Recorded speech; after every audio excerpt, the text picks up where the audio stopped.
So it's been more than a month, if you can believe it, since Donald Trump announced his sweeping and pretty ridiculous tariffs. But Mr. Art of the Deal, as he calls himself, has not yet struck a single trade deal, not a single one, with any single country. But someone very close to him has. This you can see right here is Lesotho. It's a tiny, tiny country surrounded entirely by South Africa. It's literally in the middle of South Africa. Now, just to put the size of the country in perspective, which you can definitely tell from the map, it's roughly the size of the state of Maryland. Has about a third of the population. So it's teeny tiny, but it was still hit with tariffs by the Trump team. And while Trump and the White House have not managed to strike a deal with the Kingdom of Lesotho, the Washington Post reports tonight that Elon Musk has. This is from that brand new reporting. Less than 2 weeks after President Donald Trump announced 50% tariffs on goods from the tiny African nation of Lesotho, they even note the size, the country's communications regulator held a meeting with representatives of Starlink. Now, Starlink, as you all know, is, of course, Elon Musk's satellite communications company. And according to the Washington Post, Starlink had been seeking access to customers in Lesotho for some time. But it was not until Trump unveiled the tariffs and called for negotiations over trade deals that leaders of the country awarded Musk's firm the nation's first ever satellite internet service license. It's quite a coincidence, isn't it? Now, this deal even drew a mention in an internal State Department memo obtained by the Washington Post. And here's what that memo said. As the government of Lesotho negotiates a trade deal with the United States, it hopes that licensing Starlink demonstrates goodwill and intent to welcome U.S. businesses. The diplomatic translation of that for all of you is the government of Lesotho feels like it's being awfully generous with the Starlink deal, and they're hoping that means something good for them down the road. Now, you may be thinking, Elon Musk is the world's richest guy. Why would he care about landing the satellite contract for a country the size of Maryland? The answer to that question is that it's not just Lesotho. The Post also reports that Starlink has won at least partial accommodations from Somalia, the Democratic Republic of Congo, Bangladesh, Pakistan, and Vietnam. And the Post even notes this is probably not a comprehensive count, which means everyone, more coming probably. Now, it would be one thing if countries were just trying to fill the pockets of Elon Musk on their own accord. Maybe because they see Musk in the Oval Office a lot, he's close to Trump, they're calculating a benefit. But the eye-popping element of today's reporting in the Washington Post is that the Post claims to have obtained internal government messages that show U.S. embassies and the State Department proactively pushing nations towards Starlink. I mean, it doesn't get much more blatant than this. And I'm just going to quote the story again here because I think it tells you kind of what you need to know. Under Trump, Secretary of State Marco Rubio has signed at least 2 cables asking department staffers worldwide to promote American satellite services, including Starlink, mentioned by name in both missives. Now, another cable from April 17th reported that Starlink was pushing for a license to operate in Djibouti. Embassy staffers in Djibouti responded that they would help Starlink as much as they could. When asked for comment, the State Department responded to the Washington Post with this. Here's what they said, quote, any patriotic American should want to see an American company's success on the global stage, especially over compromised Chinese competitors. Sure, okay, fair. I mean, the Washington Post also accurately notes that the Biden administration pushed other nations to work with American satellite companies, including Starlink, and that's true, they did. But here's the thing, as we all know, Starlink's owner was not one of President Biden's biggest donors who was hanging out in the Oval Office all the time, nor was Biden strong-arming foreign countries to help that particular donor. Now, I should note that spokespeople for Lesotho and Starlink's parent company SpaceX didn't respond to the Washington Post request for comment, but the White House did. And here was the White House's response to this story about Trump's biggest donor, the richest man in the world, potentially taking advantage of Trump's trade war to cash in abroad. Here's what they said. The only consideration in the Trump administration's trade negotiations with other countries is what's best for the American people. That is what a White House spokesperson told the Washington Post today. Sounds good, right? The only consideration in Trump's trade negotiations is what is best for the American people. Okay. I want you to keep that quote in mind, so I repeated it, as you listen to what Trump said today in the Oval Office about the idea of creating tariff exemptions to help working families.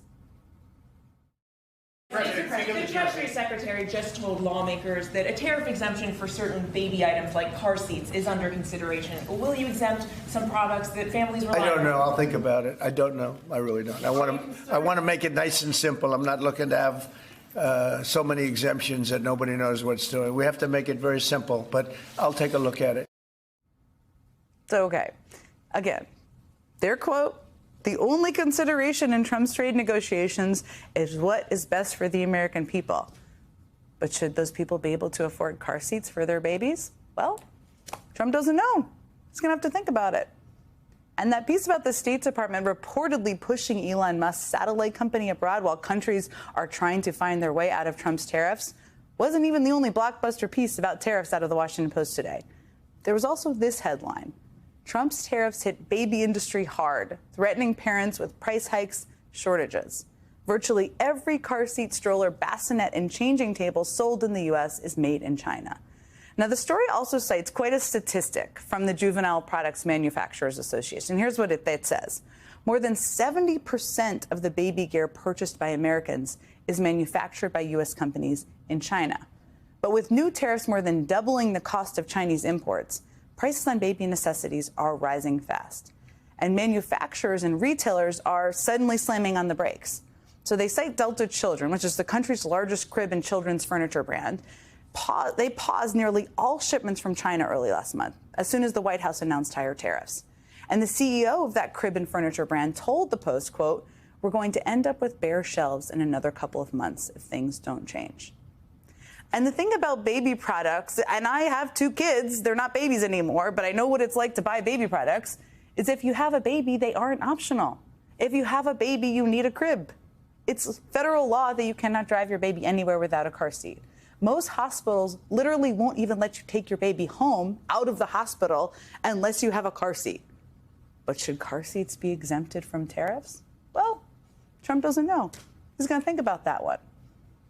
Look, the reality here is that if Trump doesn't back down on his tariffs, or at least, very least, I should say, exempt necessary products like cribs and car seats, a lot of parents aren't going to be able to afford basic necessities for their babies. A childhood studies professor at Rutgers University put it to the Post this way. If these tariffs stay in place, there's a good chance there's going to be a stronger bifurcation of children's haves and have-nots, of families with and without. It's perfect time to re-raise their statement. Remind me, what was the White House's statement about Trump's tariffs again? Here it is, right there. The only consideration in the Trump administration's trade negotiations with other countries is what's best for the American people. Right. Some prices are going up, tires, strollers, some clothing in the wake of your tariffs. That's peanuts compared to energy. Energy is 60% of the cost. But, sir, you campaigned on a promise to bring prices down on day Well, I don't know. When one. you say strollers are going up, what kind of a thing? I'm saying that gasoline is going down. Gasoline is thousands of times more important than a stroller someplace. But what do you... I mean, if you're a parent right now or an aspiring parent, and maybe you're a grandparent or just an aunt who wants to help your friend out, and you are worried about the price of strollers, which a lot of people are, it's certainly not peanuts. The president says he has bigger things to worry about than making sure you can pay for things for your kids. That's pretty clear. But when it comes to his own 2 large adult sons, he seems pretty focused on making sure they want for nothing. I mean, take a look at this. This is a brand new hotel and apartment building going up in Dubai. It is very, very fancy. Every window opens to the sea, it says. It has a golf simulator, an infinity pool, and some weird-looking treadmills in the gym. It's a place where you can apparently put on a gold dress, put your hands up against the big glass window, and stop at nothing, whatever that means. This is obviously the new Trump Tower building being built in Dubai. And Donald Trump's kids do not need to worry about the price of strollers right now, obviously, because they just signed a lucrative deal to build this huge tower, where individual units are selling for a $20 million price tag a piece. It's not just Dubai either. There's also the brand new building under construction in Saudi Arabia, which has some pretty freaky looking big cat art in the lobby for some reason. I can't explain that one. And hey, look, the same funky treadmills from Dubai.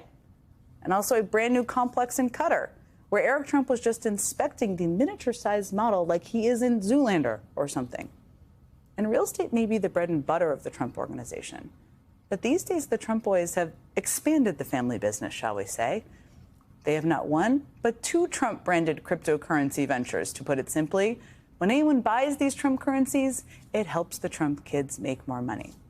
I mean, right now, the boys are running a kind of a contest of sorts, where the people who buy the most of Trump's meme coin get to have dinner with their dad, Donald Trump.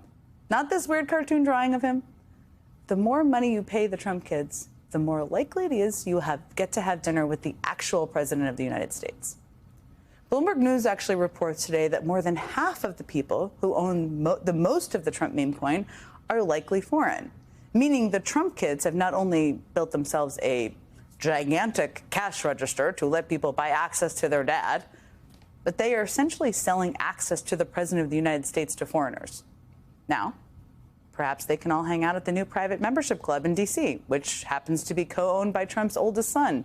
Seems to be quite a happening place. President's attorney general, other members of his administration have already been seen at the club's events, which is perhaps why they are literally calling the club the executive branch.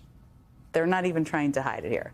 Membership fees, and this is eye-popping, are $500,000 just to walk in the door, $500,000 to access the executive branch.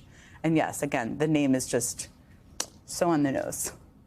It's almost like they are trolling us at this point in some way. But brazen or not, and this is definitely brazen, the president's adult children and his best buddy Elon Musk are perhaps the only people in America actually making money off of this administration. That includes the president himself, who also financially benefits from many of these grifts being run by his two kids. So again, to recap, you can have two new Trump towers, you can have one new complex in Qatar, you can have multiple cryptocurrencies, it seems, and a members-only club. But you cannot, I repeat, you cannot have a new stroller or apparently a new doll. I don't think a beautiful baby girl that's 11 years old needs to have 30 dolls.